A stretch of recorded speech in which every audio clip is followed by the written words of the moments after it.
वो बाद में कर लेना पहले। एक आधा घंटा अपन ये कर ले, फिर शिमला चलो। लो चुप हो रहा है कि नहीं यार?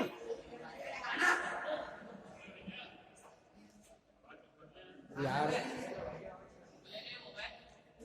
यार अगर नहीं पढ़ने का मूड हो तो बिल्कुल मत पढ़। बाद में फिर टसकेगा ये। चलो अर्थिंग।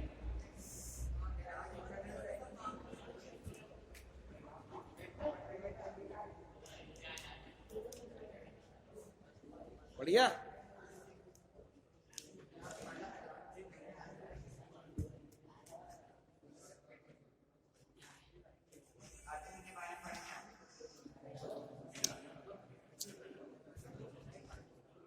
अपन बार बार अर्थिंग की चर्चा करते हैं ना, अर्थिंग अर्थिंग अर्थिंग। तो कुछ लोग तो कंफ्यूज होते हैं न्यूट्रल और अर्थिंग में। तो न्यूट्रल और अर्थिंग दो अलग अलग चीज है। तो आज अपन अर्थिंग का एक पूरा चैप्टर है आपके यहाँ, अर्थिंग का महत्व। बिजली विद्युत के अंदर अर्थिंग का मतलब क्या होता है? दुर्घटना या फॉल्ट की स्थिति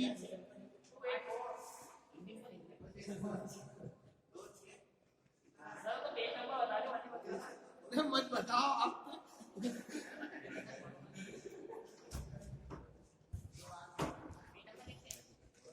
क्यों प्रैक्टिकल में भी तुम्हारे अर्थिंग आया है यार? पेज नंबर तो 85 है? लिख लो 2-3 से, 2-1 से प्रैक्टिकल। क्या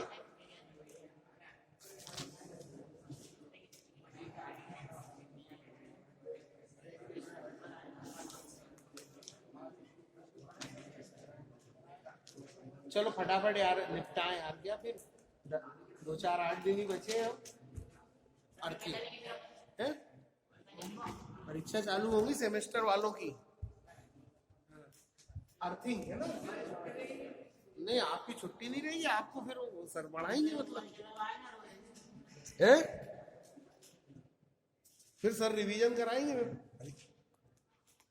अर्थिंग है ना? अर्थिंग अपन सुन लो।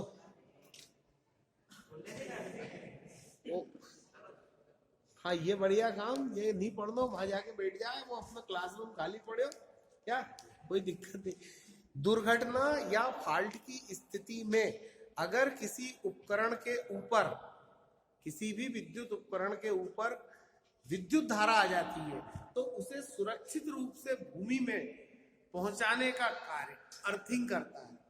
अर्थिंग मतलब, अर्थ का मतलब जमीन है ना, अर्थिंग मतलब जमीन में पहुंचाना, ताकि काम करने वाले व्यक्ति को झटका ना लगे और उपकरण की क्षति ना हो। ठीक, ये होता है अर्थिंग। अर्थिंग और न्यूट्रल में अंतर होता है। न्यूट्रल होता है करंट के लिए रिटर्न पाथ किसी भी उपकरण से, और अर्थिंग होता है दुर्घटना की स्थिति में। सिर्फ दुर्घटना में अर्थिंग काम करता है। अर्थिंग का भी यही महत्व है ना। तो अर्थिंग करने में कुछ पहले डेफिनेशन है, जैसे जीवित तार। क्या जीवित तार मतलब क्या हुआ? उपकरण से जमीन तक पहुंचाने, करंट को पहुंचाने का कार्य जो तार करता है उसे जीवित तार कहते हैं।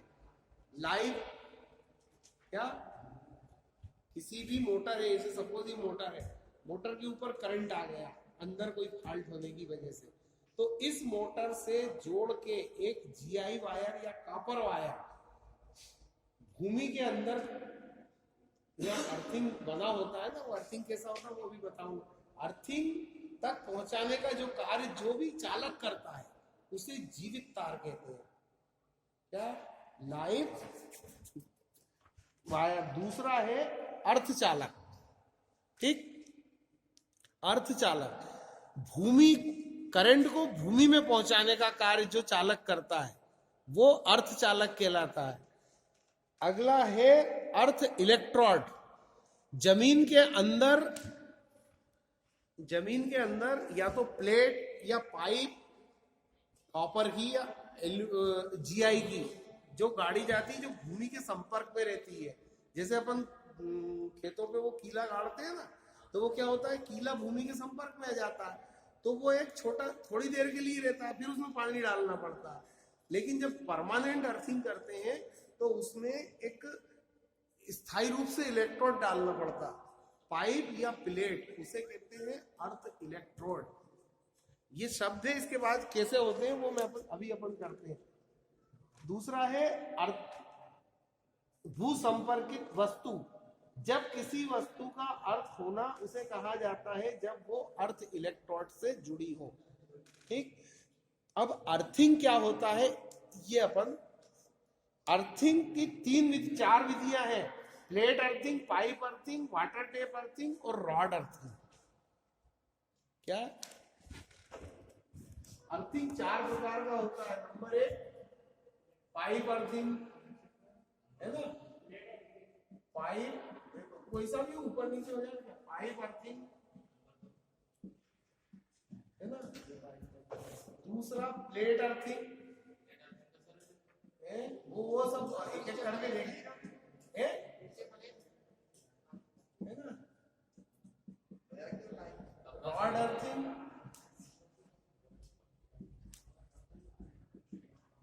और नंबर 14 वाटर टेप अर्थिंग।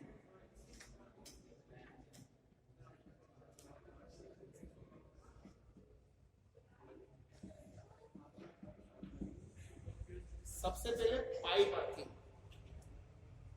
है ना, मतलब एक एक करके देखें। सबसे पहले पाइप अर्थिंग है ना। पाइप अर्थिंग क्या होता है, कल कोई कह रहा था ना कि क्या घर पे अर्थ बनाना पड़ता है। ठीक,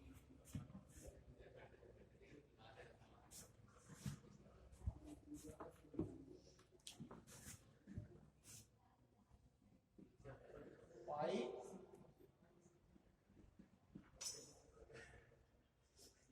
पाइप अर्थिंग क्या होता है कि भूमि के अंदर एक लगभग 4 बाई 4 फीट का गड्ढा खोदा जाता है। ठीक, 4 बाई 4 वो रिक्वायरमेंट के हिसाब से भी रहता है। जैसे कई बड़े सब स्टेशन पे अर्थिंग बनाना है तो आपको बड़ा गड्ढा खोदना पड़ेगा। घर के अंदर बनाना है तो और छोटे से भी काम चल जाएगा। मतलब इतना गड्ढा इतना बड़ा होना चाहिए ताकि उसमें नमी बनी रहे। खेत में जैसे मिट्टी अपन वो बखर वखर चलाते हैं ना, क्यों चलाते हैं, वैसे भी तो बीज बो सकते हैं। भूमि कर्री रहती है ना, उसमें पानी नहीं बैठ पाता। पत्थर चलाने से क्या, वो पोली हो जाती है तो उसमें पानी बैठ जाता है, तो ज्यादा दिन तक नमी रहती है, फसल को ज्यादा कम पानी की जरूरत पड़ती है। ऐसे ही अर्थिंग में गड्ढा क्यों खोदा जाता है, आप चाहो तो डायरेक्ट सरिया भी गाड़ सकते हैं जैसा कि खेतों पे गाड़ते हैं अपन, लेकिन वो क्या थोड़ी देर रहता है, थोड़ी देर बाद बल्ब डिम होने लगता है ना, फिर पानी डालो, तो वो कोई परमानेंट व्यवस्था तो हुई नहीं। इसलिए क्या है कि भूमि के अंदर कम से कम 4 बाई 4 फीट का एक गड्ढा खोदा जाता है। कहां तक, जहां तक कि लगभग 5-7 फीट है ना, जहां तक मिट्टी की सतह है और उससे नीचे। ठीक, खोद लिया, ये अपन ने गड्ढा खोद लिया।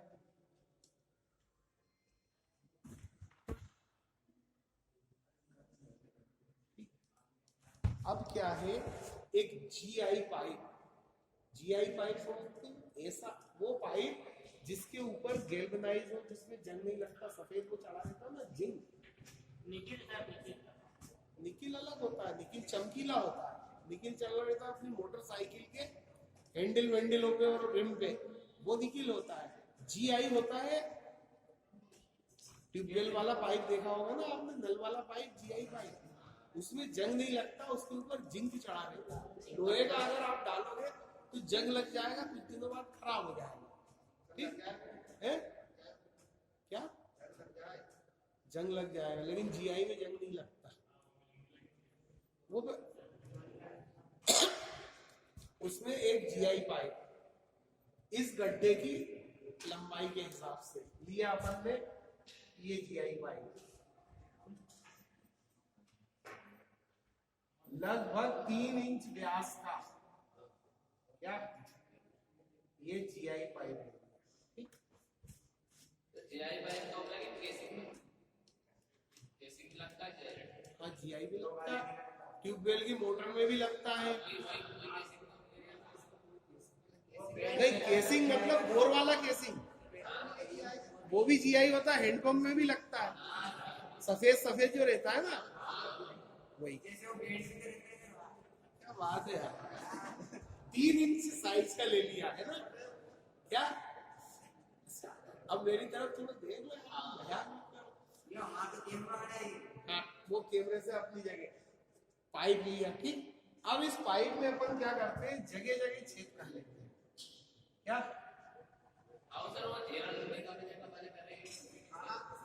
है ना, एक छेद कर लिया। अब इसके अंदर अल्टरनेट, अल्टरनेट मतलब एक के बाद एक, पहले लकड़ी के कोयले की परत जमा दी, चारकोल जिसे बोलते, क्या बोलते, चारकोल। ठीक, कोयला लकड़ी का ही होना चाहिए, पत्थर वाला नहीं, क्योंकि लकड़ी का कोयला पानी का शोषण कर लेता है, सोख लेता है पानी। लकड़ी जलाई किसी के घर में, जलती है तो उसका कोयला जो बनता है ना, उसको पानी में डाल दो तो वो पानी का अंदर अपने समेट के रखता है ना। तो लकड़ी के कोयले की एक परत। ठीक,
तो इसमें एक लेयर अपन ने लकड़ी के कोयले की बिछाई, उसे बोलते हैं तकनीकी भाषा में चारकोल।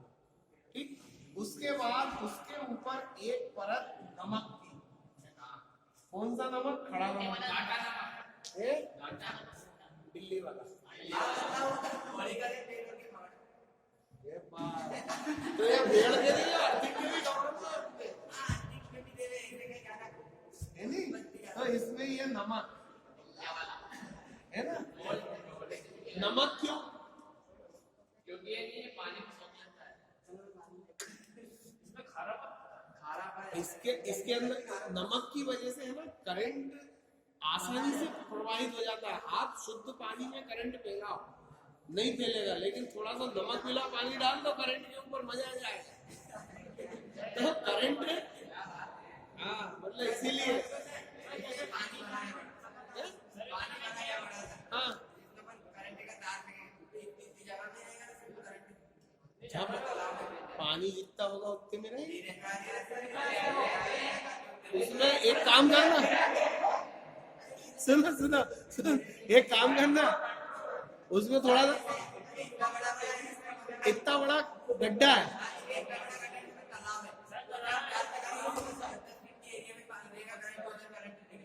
उसमें थोड़ा सा नमक घोल देना तो एरिया बढ़ जाएगा। चल अपन अपने सुनो, वो दादा अपन तालाब में बाद में चलेंगे, पहले यहाँ, अरे बाद में देखना वो तालाब है ना, उसके बाद वो भाई तालाब पे भी चलेंगे अभी दिन से।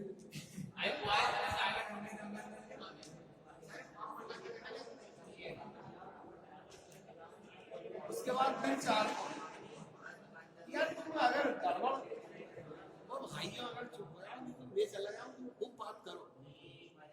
मैंने कह दिया ना कि हाजिरी का टेंशन मत लो, हाजिरी लग जाएगी, तुम वहां जाके पंचायत कर लिया करो जिन दिन को करना, तो चुप है ना। ऐसे करके अल्टरनेट लेयर अपन नमक और चारकोल, नमक और चारकोल है ना, ऐसी करके इसके ऊपर तक ये भर देते हैं क्या। ओ भाई ठीक, नमक चारकोल, नमक चारकोल, ठीक। चारकोल बोलते लकड़ी के कोयले को, है लकड़ी के कोयले को चारकोल बोलते हैं। वो पानी अवशोषित करके रखता है, नमी बनाए रखता है, ठीक। भर दिया अपन ने। इसके बाद इस गड्ढे के ऊपर मिट्टी डाल के इसे पैक कर देते हैं, ठीक। मिट्टी डालने के बाद ये जो पाइप का सिरा ऊपर निकला है भूमि के ऊपर, ठीक, इसमें एक इस तरह की चुन्नी बना देते हैं। हाँ मतलब पानी डालने के लिए भाई पाइप के अंदर पानी डालना पड़ता है समय समय पे, विशेषकर गर्मी के दिनों में। अपन पर बना लेते हैं जब करेंगे, ठीक है ना, ठीक। अब क्या है, इस पाइप से अर्थिंग, मतलब एक जीआई इसमें छेद करके नट के द्वारा जीआई वायर कनेक्ट करके अपन को कहां तक ले जाना पड़ता है, घर तक, है ना। और तो घर में तो बना रहे हैं अपन मतलब घर के बाहर बनाओगे, घर के अंदर तो गड्ढा खोदोगे नहीं, है ना। तो उसके बाद अर्थिंग के कनेक्शन के लिए इसमें नट बोल्ट से अच्छी तरह से जीआई नट बोल्ट में कस के और ये तार के द्वारा उपकरण तक ले जाते हैं। तो ये हो गया अपना अर्थिंग पिट, इसको क्या बोलते हैं, अर्थिंग का गड्ढा, ठीक। अब क्या है, इसके अंदर ऊपर से पानी डालते हैं, तो इन छेदों से पानी बाहर निकलता है और ये पानी जो है आसपास नमक और चारकोल में फैल के, क्या ये चारकोल इसका पानी सोख लेता है और नमक अच्छी कंडक्टिविटी प्रोवाइड करता है, ठीक। तो ये होता है पाइप अर्थिंग, ठीक।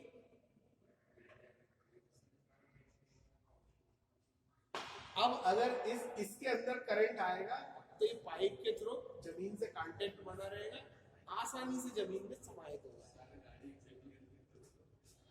ऐसा का ऐसा ही दूसरा है प्लेट अर्थिंग।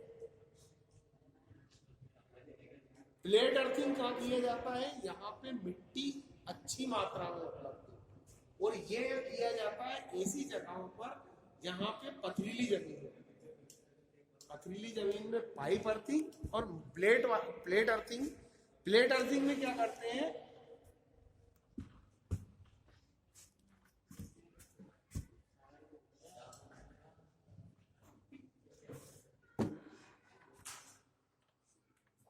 प्लेट अर्थिंग में क्या करते हैं? एक 2.5 बाई 2.5 फीट की जीआई प्लेट या तांबे की प्लेट लेते हैं। क्या वो इस जैसे ये गड्ढा खोदा आपने, इस गड्ढे के अंदर तले में है ना एक 4 बाई 4 की अर्थिंग प्लेट अपन ने डाली। तो ये प्लेट नीचे रखने से क्या होगा कि ये मिट्टी के संपर्क में आ जाएगी। ठीक, अब इसके ऊपर पानी डालने के लिए एक पाइप भी लगाना पड़ता है। क्या? ताकि शुष्क टाइम के अंदर इसमें पानी डाला जा सके। और इसमें भी वही अल्टरनेट लेयर चारकोल और नमक की अल्टरनेट लेयर, और ऊपर मिट्टी से भर के इसे पैक कर देते हैं। इस प्लेट के अंदर नट बोल्ट की सहायता से एक तार कस के, और ये अर्थिंग के लिए है। ये नट बोल्ट भी जीआई के ही होना चाहिए जिनपे जंग ना आए, ताकि कांटेक्ट अच्छा बना रहे। और संभव हो तो कॉपर का तार उपयोग करना चाहिए। अगर अपन सक्षम है, अच्छा अर्थिंग करना है, तो कॉपर की प्लेट होना चाहिए और कॉपर का ही वायर अर्थिंग है। लेकिन क्या है, कॉपर बहुत महंगा है तो लोग जीआई की करके काम चला लेते हैं, है ना।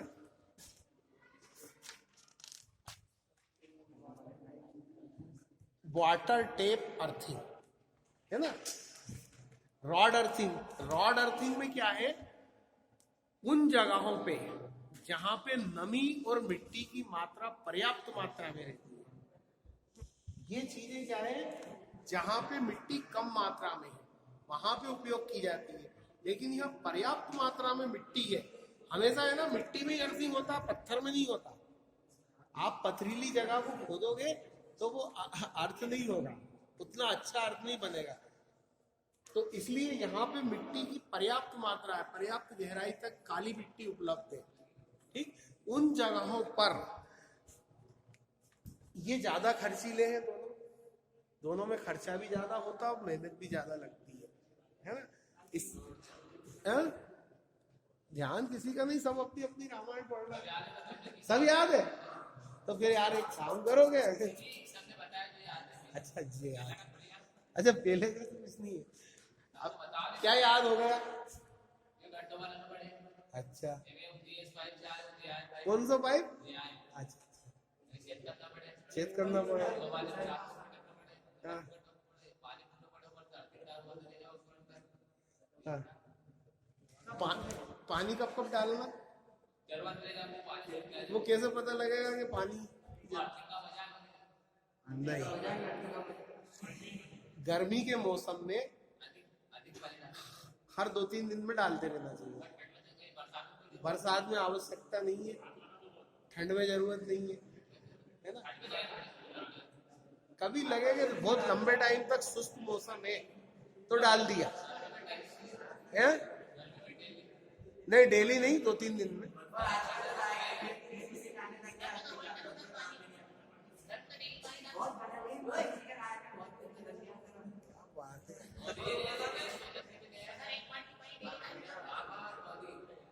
बाल्टी से नहीं महाराज, जब तक कि वो है ना तृप्त ना हो जाए पानी, जब तक डालना पड़ता है। मतलब ये गड्ढा है ना, पानी इसमें अच्छी तरह से ना भरा जाए। नमक तो अपन ने ऑलरेडी डाल रखा है, इसलिए नमक मिलाने की जरूरत नहीं रहती। काहे में मिला दो, अपन ने ये नीचे बोरी डाल तो रखी है नमक की। 25 नहीं, उसमें ज्यादा डलता है अर्थिंग।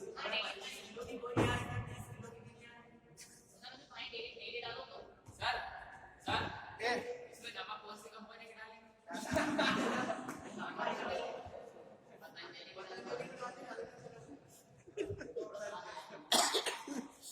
कुछ नहीं हो सकता तुम्हारा वाकई है। कोई मतलब नहीं तुम्हारे आगे से।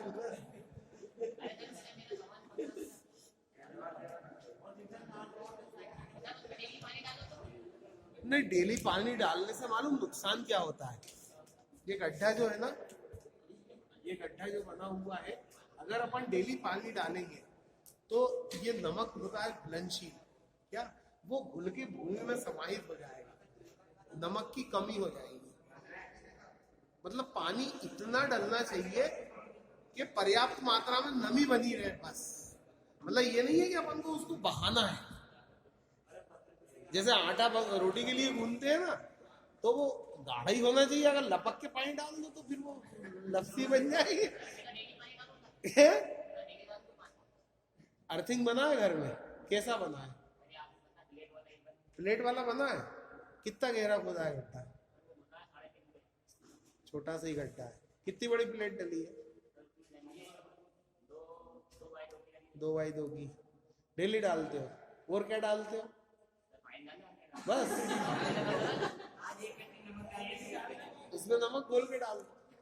मतलब मिट्टी आपके यहाँ क्या पथरीली जमीन ज्यादा है? तो फिर जरूरत नहीं है, काली मिट्टी है और जरूरत नहीं है। आप जबरदस्ती क्यों डाल रहे हैं? नमक से एक नुकसान और होता है, अगर आप इसमें ज्यादा पानी डालेंगे तो ये सड़ जाते हैं कुछ दिनों बाद। ये प्लेट जो है ना आपकी, इसके ऊपर ऑक्साइड लेयर आ जाती है, ये बेकार हो जाती है। और गाँव वालों से समझदार तो कोई होता ही नहीं है यार, वो तो बात ही अलग है तुम्हारी। तो नहीं, तुम तो खैर बहुत बस, तुम्हारी तो खैर बात ही अलग है। तुम तो, मैं तो आम आदमी की बात कर रहा हूँ, तुम्हारी नहीं।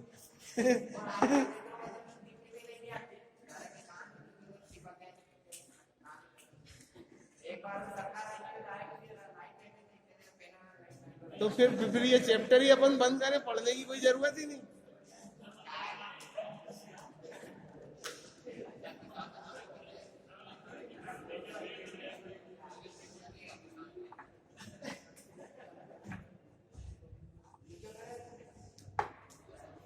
चलो सुनो, अब चलो वो तो हो गई, ठीक है ना। तो नमक है ना, सड़ा देता। अगली रॉड अर्थिंग। रॉड है ना, मतलब ऐसी जगहों पर जहां पे मिट्टी की मात्रा पर्याप्त है, पथरीली भूमि नहीं है, वहां पे अपन को इतना ज्यादा फैलाना नहीं करना पड़ता। मतलब कि चारकोल नमक ये वो, वहां पे मिट्टी की पर्याप्त मात्रा है, इसलिए वहां पे अपन क्या करते हैं, एक रॉड गाड़ के भूमि के अंदर पर्याप्त गहराई तक, है ना, उसके द्वारा भी अर्थिंग कर लेते हैं। और जो वाटर टेप अर्थिंग है ना, चौथे तरह का, उसमें कुछ नहीं करना रहता। जो हैंडपंप होता है ना अपने गांव में, उसका केसिंग काय का रहता है? जीआई का। उसके अंदर पानी यही हैंडपंप के अंदर मिट्टी में गड़ाई है, उस हैंडपंप से ही नट बोल्ट कस के उससे अर्थिंग कर लो। आपको ना पानी डालने की जरूरत है, ना एक्स्ट्रा खर्चा करने की जरूरत है। अगर कभी मान लो दुर्घटनावश फॉल्ट हुआ तो उसके सहारे जमीन में उतर जाएगा। वो होती है वाटर टेप अर्थिंग। सबसे सरल तरीका, अगर अपने घर में हैंडपंप है, उसी से केसिंग से कस दो, क्या टेंशन खत्म। ना पानी डालना, ना गड्ढा खोदना, और ना अलग से कोई खर्च करना।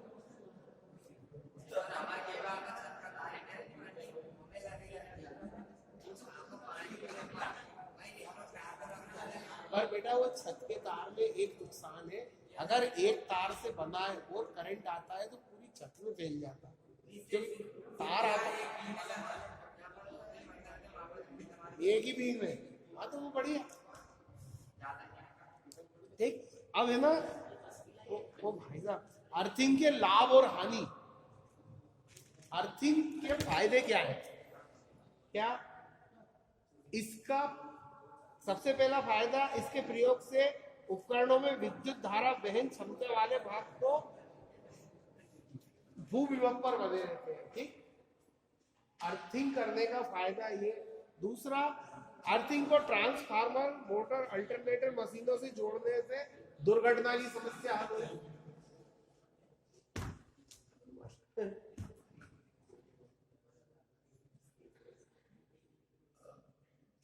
कोई मतलब नहीं है यार, अटेंडेंस लो, बस बैठो आराम से चर्चा करो ना, टाइम पास करो, जाओ, है नहीं? क्या क्या नहीं चलता? उससे हीटर चलाने, मैंने बताया ना कि अर्थिंग और न्यूट्रल में अंतर होता है बेटा। हीटर कितनी खपत होती है हीटर की? 2000 से कम तो होता ही नहीं है ना, 1000 कम से कम। वो टीवी की खपत कितनी है? टीवी की खपत कितनी है?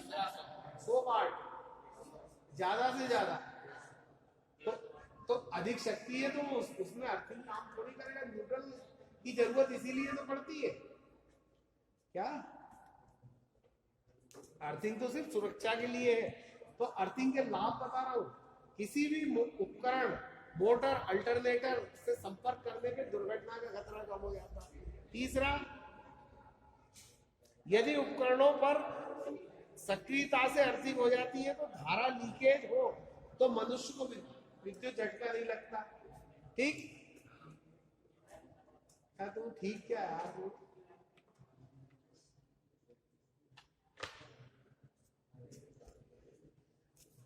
ओवरहेड लाइनों पर उच्च वोल्टेज आने पर अर्थिंग व्यवस्था के कारण भूसंयोजित किया जाता है, जिससे उपकरणों को हानि नहीं होती। क्या होता है कि उच्च वोल्टेज की जो लाइनें लेती है ना, उसके ऊपर, टावर के ऊपर, उसमें जनरली उच्च वोल्टेज बहता है, इसलिए करंट लीकेज बहुत ज्यादा होता है।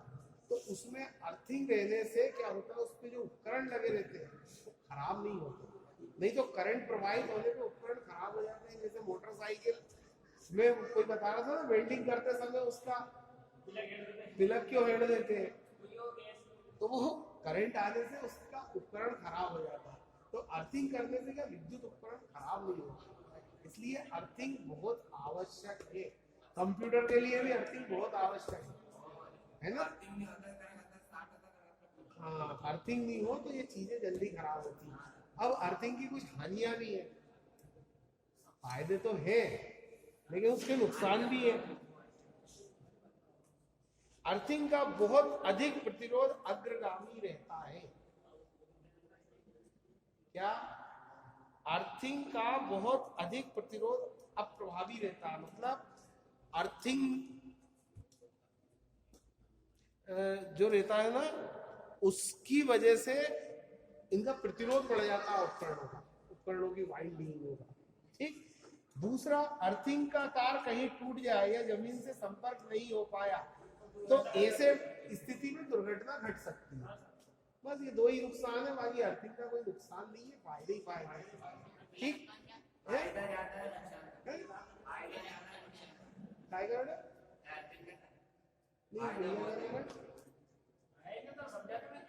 समझा दिया।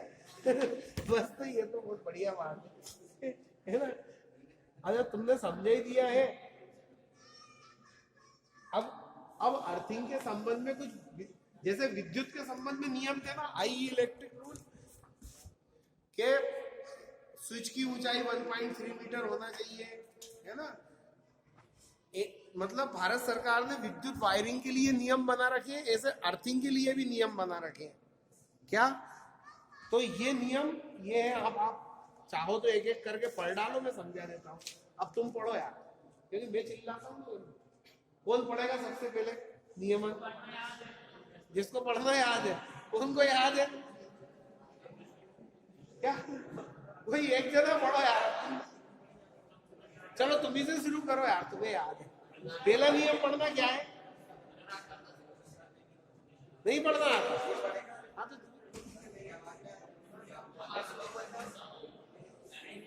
तो वैसे तो बहुत बात करते हैं। चलो तो स्लो आवाज में बोलो, कोई नहीं बोलेगा, सुनाएगा सब। अरे चुपचाप हो जाओ, वो स्लो आवाज है, सुधारना चाहिए। चलो एक एक कर, एक एक, चलो। हाँ ये, हाँ अर्थिंग, अर्थिंग के नियम पूछो बोलो।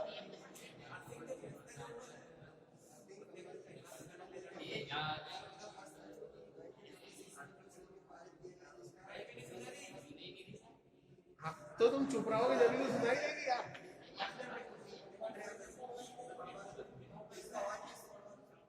पढ़ो पढ़ो पढ़ो, तो सुनाएगी। अजय चुप तो रहो। हाँ चुप रहो। अजय किताब भी नहीं है अपने पास। हाँ ये तो फिर तो भाई चल।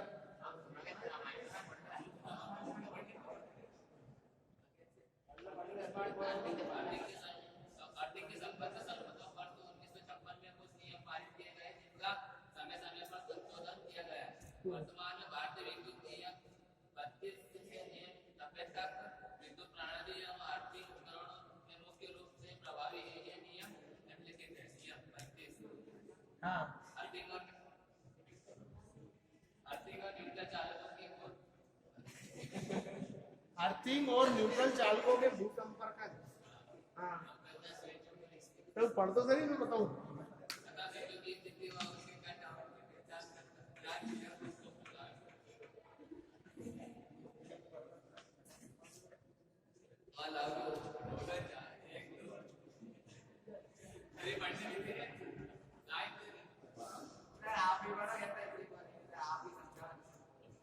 अरे मैं समझ, देखो क्या है, पहला नियम ये है कि अर्थिंग और ट्रांसफार्मर का न्यूट्रल जो होता है ना, उसको भी अर्थ किया जाता है। ट्रांसफार्मर की बॉडी को तो अपन अर्थ करते ही है, ट्रांसफार्मर से जो न्यूट्रल निकलता है उसको भी अर्थ किया जाता है। दोनों को अलग अलग अर्थ करना चाहिए। ऐसा नहीं कि जिससे न्यूट्रल को अर्थ कर रहा है उसी से बॉडी को अर्थ करना है। पड़ी पल्ले, न्यूट्रल ट्रांसफार्मर से 3 तार निकलते हैं, 4, 3 फेस और 1 न्यूट्रल, है ना। तो अर्थिंग अपन क्या करते हैं, ट्रांसफार्मर की बॉडी का करते हैं, बॉडी का करते हैं ना। उसके साथ ही न्यूट्रल को भी अर्थ किया जाता है। न्यूट्रल जो है उसको भी अर्थ से जोड़ते हैं, ठीक। दोनों के पिट अलग अलग होना चाहिए। न्यूट्रल अर्थिंग का अलग, बॉडी अर्थिंग का अलग, ठीक। पहला नियम। अगला नियम, मध्यम उच्च या अति उच्च वोल्टेज संस्थापन हेतु सभी प्रकार के धात्विक कार्य जो कि संस्थापन से संबंधित है भली भांति कार्य करने के लिए डिजाइन किया गया है। यदि निरीक्षक आवश्यक समझता है तो उन्हें अर्थ संयोजित किया जाता है। मतलब विद्युत, सभी प्रकार के विद्युत उपकरण जो कि अगर अपन समझते हैं कि इन पे करंट प्रवाहित, भविष्य में कोई दुर्घटनावश करंट प्रवाहित हो सकता है, तो उन्हें भू संपर्कित किया जाना चाहिए, ठीक। अगला, बस एक ही पढ़ के रहेगा गुरु। अरे यार तो यही तो है, दूसरे की बुक ऐसे ही है उधारी की, तो उसकी प्रॉपर्टी है। चलो अगला। हाँ चलो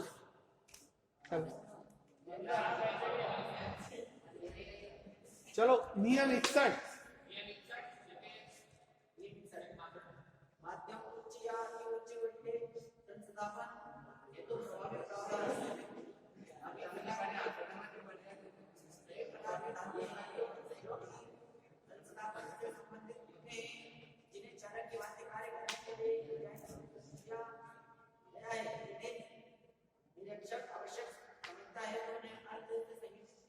हाँ मतलब ये हुआ, वो मैंने बताया ना अभी, कि जितने भी विद्युत उपकरण है ना, और उनमें अगर कोई चालक पार्ट है, चालक पार्ट मतलब धात्विक पार्ट है, और अगर अपन को लगता है कि इस पे भविष्य में करंट आ सकता है या दुर्घटना हो सकती है, तो उन्हें अर्थ किया जाना चाहिए। अगला,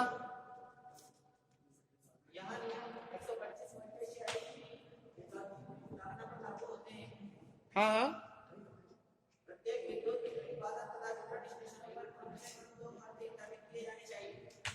ट्रांसफार्मर मैंने एक दिन बताया था कि ट्रांसफार्मर में 2 अर्थिंग होते हैं, मतलब ये मतलब डीपी के ऊपर ये ट्रांसफार्मर रखा रहता है ना, तो इस साइड से भी इसको अर्थ करते हैं और इस साइड से भी। 2 अर्थिंग होने का मतलब ये कि अगर ये फेल हो जाए तो ये काम करता रहे। ठीक, अगला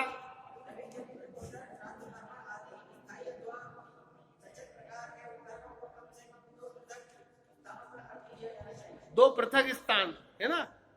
ठीक, अगला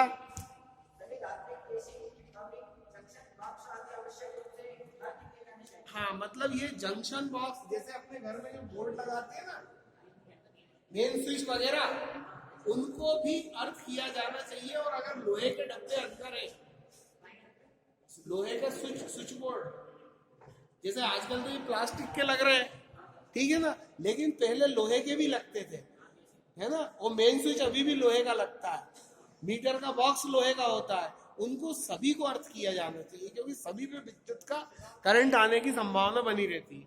ठीक है ना, अगला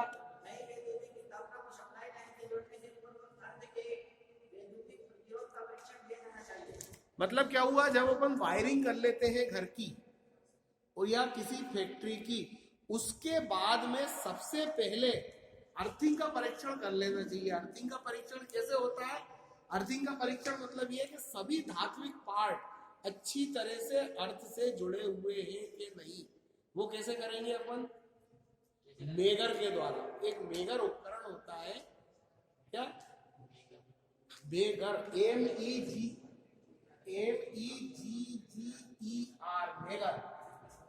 ये एक उपकरण होता है जिसमें एक हैंडल लगा रहता है या पुश बटन, जिसको दबाने पे ये वोल्ट करंट उत्पन्न करता है।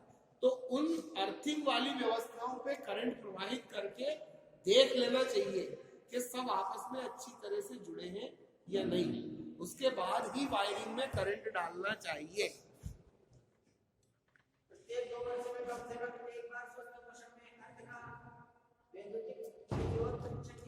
हाँ, मतलब ये है कि ये जो फिट होता है ना, अर्थिंग फिट, ये अपन ने बना दिया। बनने के बाद कम से कम वर्ष में 2 बार इसका परीक्षण करते रहना चाहिए, काम कर रहा है कि नहीं।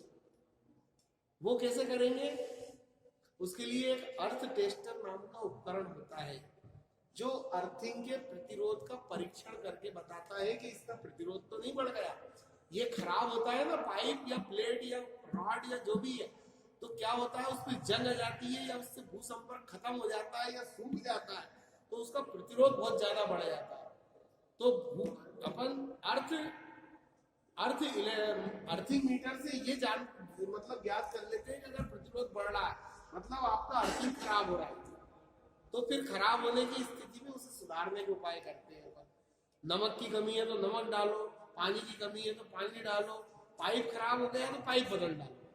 ठीक, तो ये कम से कम 2 वर्ष में एक बार करते रहना चाहिए। आगे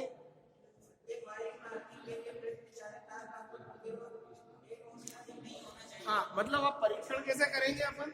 जैसे ये अपना फिट है, ठीक, इसके अंदर ये पाइप डला हुआ है ना।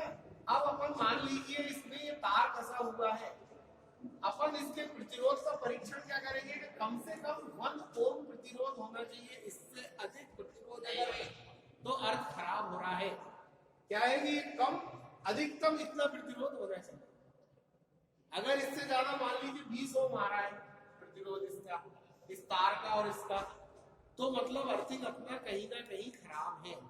फिर क्या खराबी है उसका परीक्षण करके उसको सुधार करते। अगर ज्यादा प्रतिरोध होगा तो करंट जमीन में नहीं जाएगा, अपन को पहले लगेगा, है ना। अगला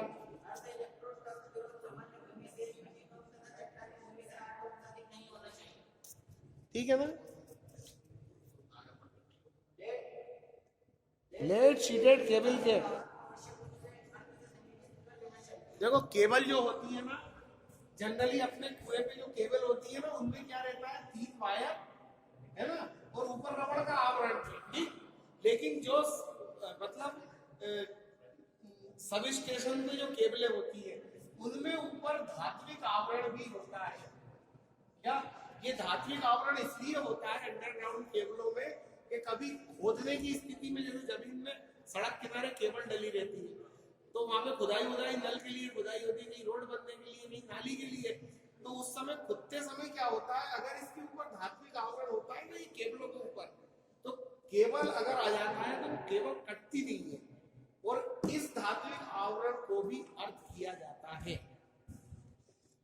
आगे ये नियम है, मतलब इनको फॉलो करना पड़ता है।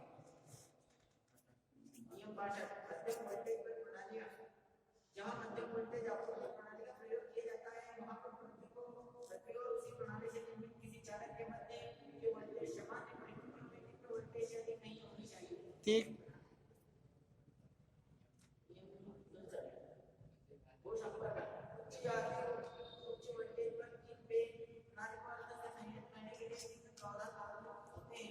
अब 3 फेज प्रणाली को कैसे अर्थ किया जाता है उसके प्रावधान नहीं है। 3, हाँ पढ़ो आपको।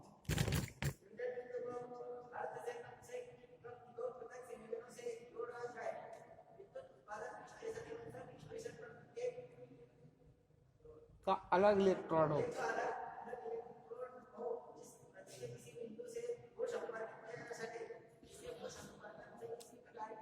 हाँ, मतलब ये है कि जैसे सब स्टेशन मतलब जिसे आप ग्रिड बोलते हो, है ना, ग्रिड के ऊपर ट्रांसफार्मर से जो न्यूट्रल निकला रहता है उसे भी कम से कम 2 स्थानों पर अर्थ किया जाना चाहिए, पृथक पृथक। ठीक,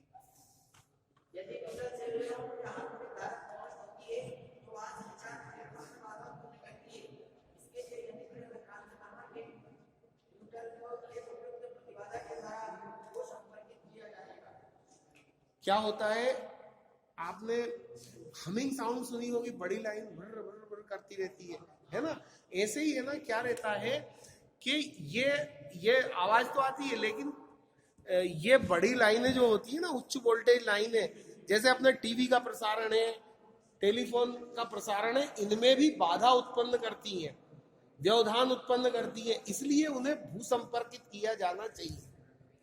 आप पहले रेडियो चलते थे, ट्यूबलाइट के पास ले जाओ तो वो खरखराने लगता था, है ना, शायद अब रेडियो तो अब चलते नहीं है ना। तो मतलब इससे क्या होता है, टेलीफोन के मतलब उस संचार में भी रुकावट पैदा होती है, इसलिए अर्थिंग करना चाहिए। आगे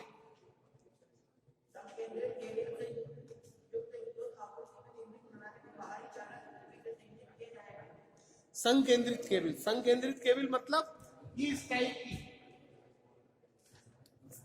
एक होल के अंदर मतलब 3-4 केबलें डली है इस टाइप से, और उसका एक ये होल है कॉमन, तो इसका जो बाहरी आवरण है उसको अर्थ किया जाना चाहिए। आगे लोग सब बढ़िया लगे हुए हैं अपनी अपनी में, है नहीं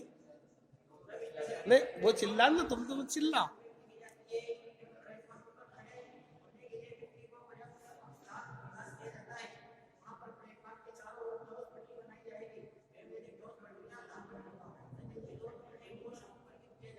हाँ, मतलब क्या होता है, सब स्टेशनों में काम करने के लिए, है ना, अपन जैसे ऊपर खंबे पे काम कर रहे हैं, तो वहां पे काम करने के लिए सीढ़ी की जरूरत पड़ेगी ना।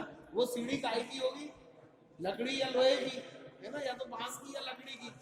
अगर वो लकड़ी लोहे की है या किसी भी धात्विक की चीज की है, और उस पे प्लेटफॉर्म भी रहता है कई सीढ़ियों पे, है ना, जैसे बुताई वाले करते हैं, तो अगर वो धातु की है तो उस सीढ़ी को भी अर्थ किया जाना चाहिए काम करने से पहले, भले ही लाइन बंद हो या ना हो, है ना।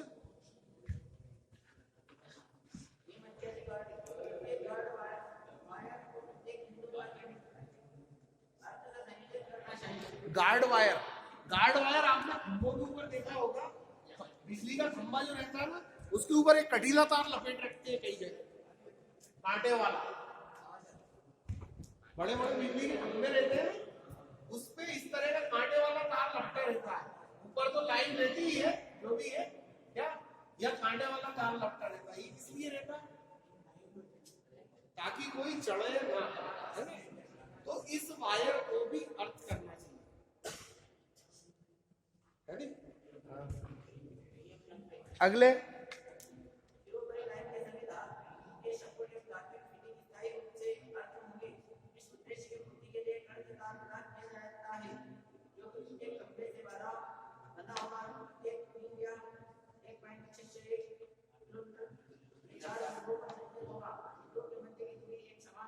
मतलब सिरोपरि लाइन, आपने देखा होगा सिरोपरि मतलब जो सिर के ऊपर से जो लाइन जाती है।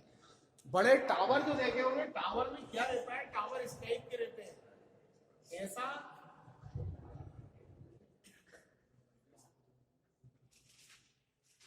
इस टाइप से रहते हैं टावर, है ना।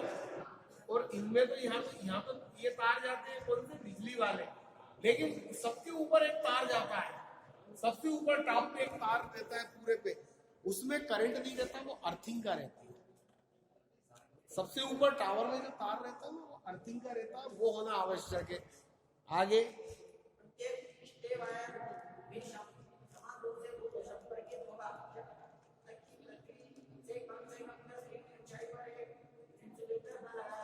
आपने देखा होगा जब खंबा खड़ा करते हैं, खंबे के अंदर एक टेके का वायर रहता है जो जमीन में गड़ा रहता है, गड़ा रहता है ना, इसको कहते हैं स्टे वायर। स्टे मतलब खंबे को, मतलब खंबे से बंधा रहता है ना एक वायर, उसमें यहाँ पे एक चीनी का वो भी लगाते हैं, है ना, तो ये कहलाता है स्टे वायर। तो इस स्टे वायर को भी अर्थ करना चाहिए। मान लीजिए कभी किसी दुर्घटना की स्थिति में इसमें करंट आए तो वो अर्थ हो जाए। क्या इसमें इंसुलेटर भी इसीलिए लगाते हैं कि ऊपर कभी करंट आए तो नीचे ना आ पाए, लेकिन मान लीजिए इंसुलेटर भी फेल हो गया तो इसलिए इसको अर्थ करना चाहिए, इसको भी अर्थ करना चाहिए।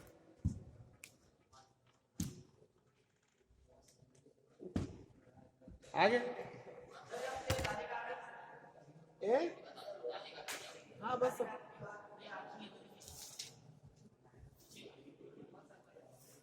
अब कल रात में